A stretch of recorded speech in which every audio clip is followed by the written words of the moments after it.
je me présente Big Mac. Aujourd'hui, je vous fais ma toute première vidéo. Mais avant cela, cette vidéo n'est en aucun cas un conseil d'investissement personnel et financier. Tout le contenu fourni est uniquement à des fins de divertissement. Vous devriez toujours faire vos propres recherches et toujours consulter un expert financier avant d'investir. Donc, à bon entendeur, maintenant, on peut passer à la suite. Donc, le but de cette vidéo est de vous donner ma théorie sur les 4 NFT animés Coca-Cola Starlight exposés sur la plateforme Vivi. Essayez d'interpréter leur éventuelle utilité dans les métaverses. Théorie qui pourrait vous sembler très plausible après avoir consulté les différents éléments que je vais vous présenter. Tout d'abord, il est très important que vous regardiez attentivement la vidéo qui va suivre. C'est la nouvelle campagne Coca-Cola avec sa nouvelle plateforme Real Magic qui vise à intégrer le Web3 et notamment le monde du métaverse. Cette vidéo était pour un jeu où il fallait déchiffrer des codes entre octobre 2021 et décembre 2021, donc quelques mois avant la sortie des 4 NFT Starlight.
Bon, après ce petit moment sympa, je vais maintenant vous présenter les 4 NFT Starlight, puis essayer de vous donner une interprétation pour chacun. Voici les 4 NFT en question. Nous avons tout d'abord la Space Cane en ultra rare avec 2985 éditions, la Footprint en rare avec 8985 éditions, la Starlight Orb en une common avec 11985 éditions, puis la Starlight Can en commun avec 14 985 éditions. Vous remarquerez ici que les 4 NFT en question sont animés. Et de mémoire, c'est la première fois que Vivi lance sur un drop 4 NFT animés allant de l'UR au commun. Il y a forcément un intérêt derrière et pour moi, c'est lié au métaverse, donc utilité. Vous remarquerez aussi que chaque nombre d'éditions se termine par 985. Forcément, ça doit être un hommage à la Space Cane qui est la première canette ayant été bue dans l'espace en 1985. Maintenant, nous allons rentrer plus en détail sur chaque NFT.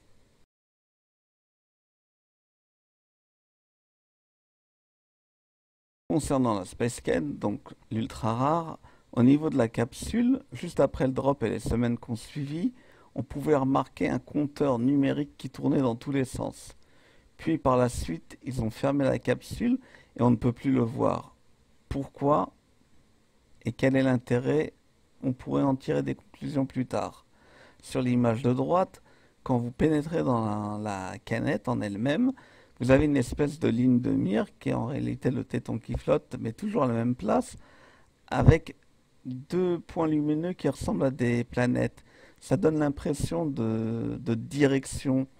Donc là aussi, à garder en tête. Un point important aussi, c'est le seul NFT que vous n'arrivez pas à stabiliser en le mettant sur pause. Ah, le fameux rare, le fameux footprint.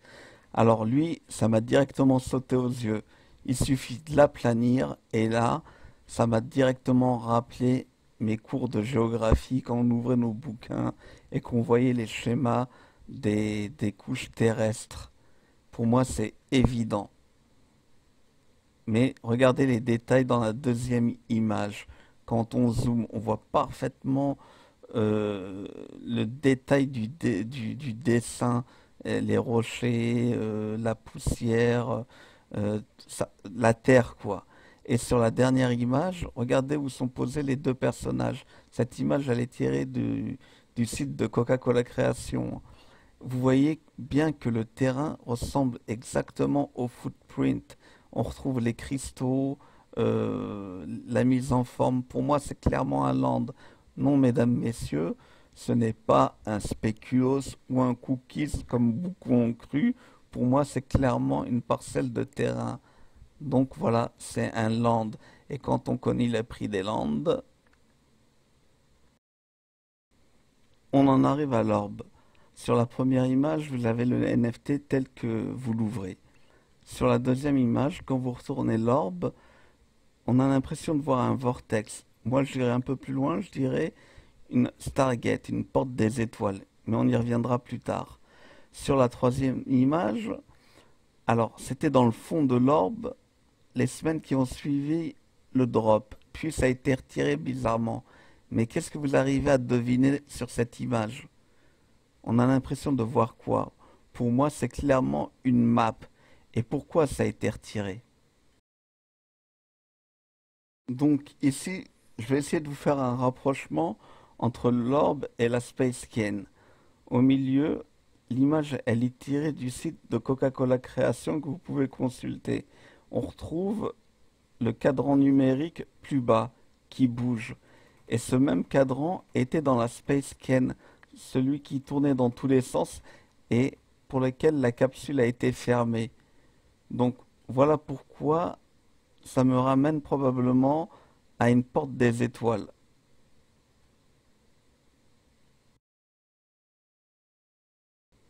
Maintenant, je vous invite à écouter la vidéo qui va suivre, de préférence les yeux fermés. Cette vidéo, vous pouvez la retrouver sur le site de Coca-Cola Création dans la rubrique Starlight.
À titre de comparaison, je vous invite maintenant à écouter la vidéo suivante de la même manière.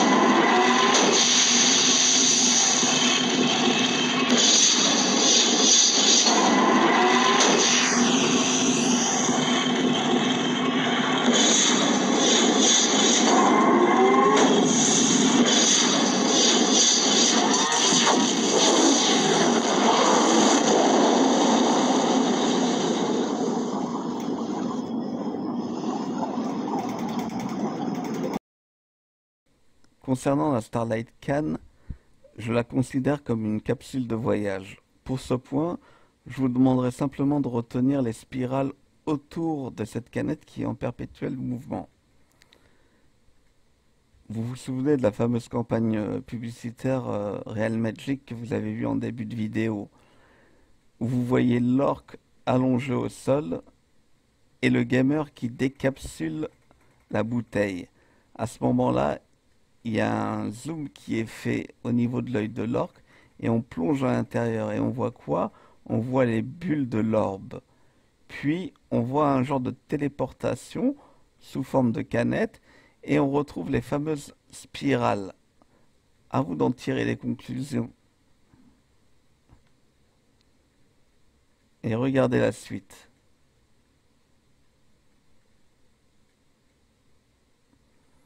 On retrouve dans plusieurs pubs métaverse Coca-Cola ce type de schéma, toujours dans le même principe. Une canette qui traverse un vortex, ou un personnage de la même manière. Et regardez la surface de ce vortex. Il ressemble étrangement à la surface des bulles de l'orbs. Étrange, non?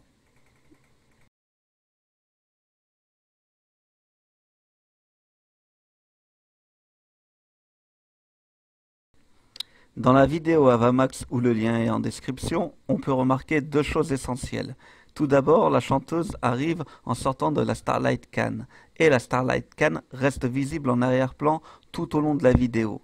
Deuxièmement, si vous prêtez attention au sol, vous verrez qu'il correspond parfaitement au NFT Footprint. Il est très important de regarder cette vidéo pour la suite.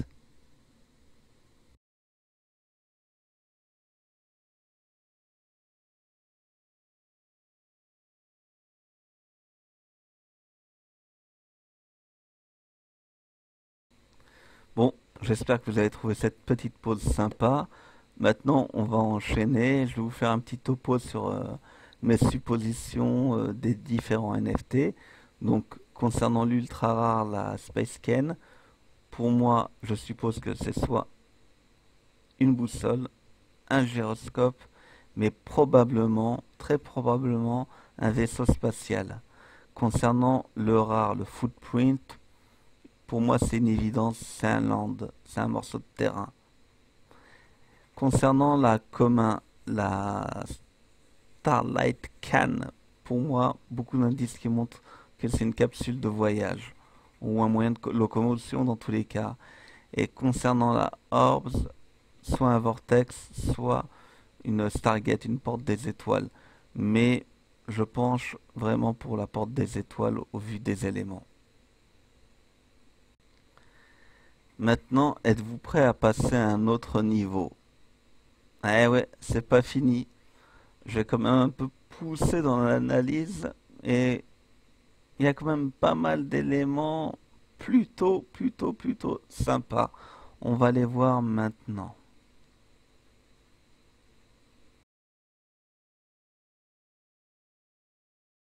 Donc, lorsque vous avez visionné la campagne publicitaire de Real Magic, vous avez certainement été interpellé par l'horloge numérique que voici, 17 09 44.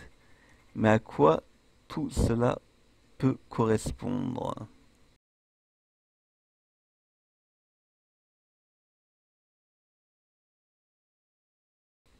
Donc partons des suppositions suivantes. 17 étant un jour, 9 étant un mois, en l'occurrence septembre, mais à quoi pourrait correspondre le 44? J'ai donc effectué quelques petites recherches sur l'historique de Coca-Cola et ça m'a amené à des petites choses sympas que je vais vous développer.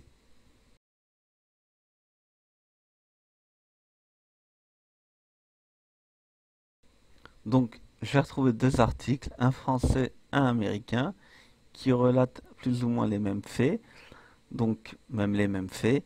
Donc à savoir que durant la Seconde Guerre mondiale, Coca-Cola était déjà embouteillé dans 44 pays. 44, retenez bien. Je vais vous demander de retenir certains points. Au Canada, il y avait un certain officier américain, John Taylor. D'accord? À Toronto, retenez bien. En 1944, retenez ces dates. Voilà. Et retenez aussi une phrase clé. Coca-Cola émergeait comme symbole mondial d'amitié. Retenez bien cette phrase. Donc là, je vous fais plus ou moins un gros plan sur les différents points soulignés, hein, pour lesquels vous pourrez prêter attention. J'essaierai de vous mettre les liens en description. Dans tous les cas, recherche très facile, vous tapez Coca-Cola 17 septembre 44 et vous allez retomber sur ces éléments-là, mais je ferai au mieux pour vous les fournir. Je vous laisse un petit temps de lecture.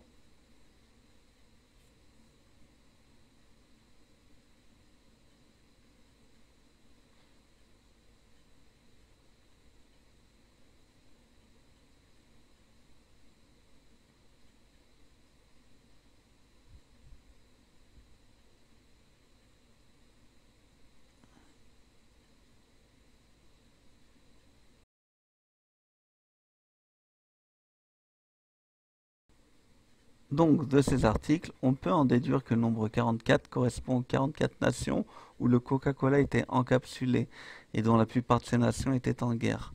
Concernant le soldat américain John Daly, on pourrait le comparer à l'orque de la vidéo Real Magic lorsque celui-ci dépose les armes.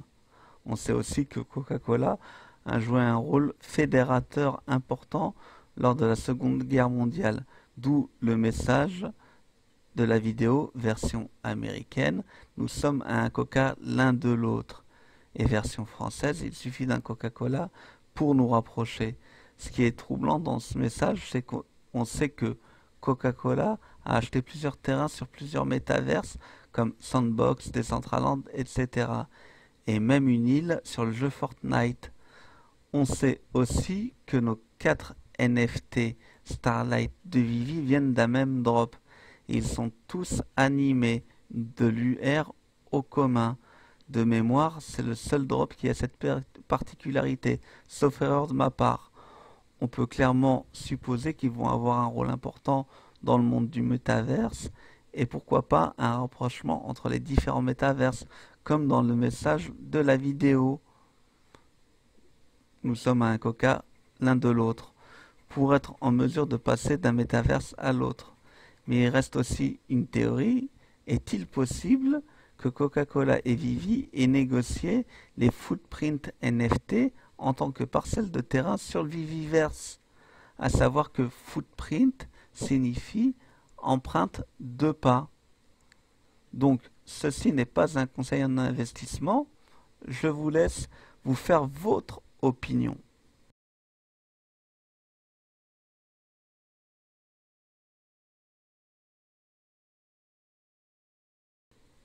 Mais y a-t-il un événement de planifié pour le 17 septembre 2022? Voyons voir.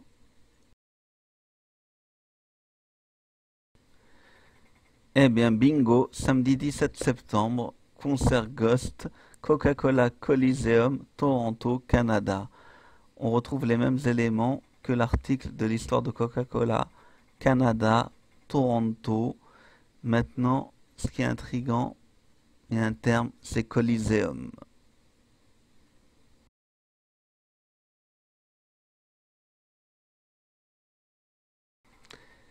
Mais avez-vous prêté attention dans quel environnement les gamers de renom jouent dans la vidéo Real Magic? Est-ce que vous avez prêté attention aux détails? Sinon, ça serait bien de rejeter un œil.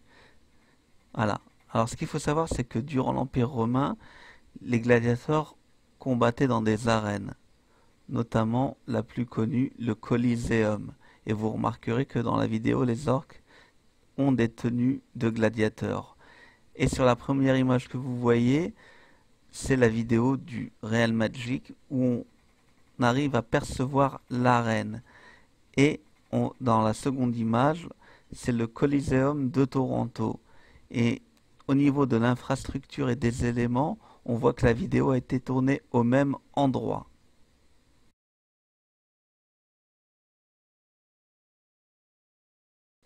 Donc à quoi s'attendre? Coca-Cola fera-t-il une annonce majeure le 17 septembre 2022 concernant les NFT Starlight émis sur la plateforme Vivi? Peut-être à l'annonce du lancement de leur propre metaverse? Ou sinon la possibilité de voir le concert de Ghost en réalité augmentée? Laissez libre cours à votre imagination, mais il est clair que Coca-Cola veut être un monstre sur le marché du metaverse.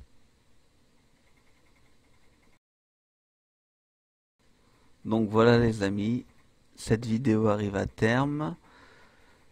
Sinon, il y a encore plein d'éléments qui pourraient être mis en avant, montrant que Coca-Cola est intéressé par le métaverse, s'est investi dans le métaverse, mais ça ferait une vidéo beaucoup trop longue. Dites-moi si vous voulez une vidéo complémentaire là-dessus, ça pourrait se faire.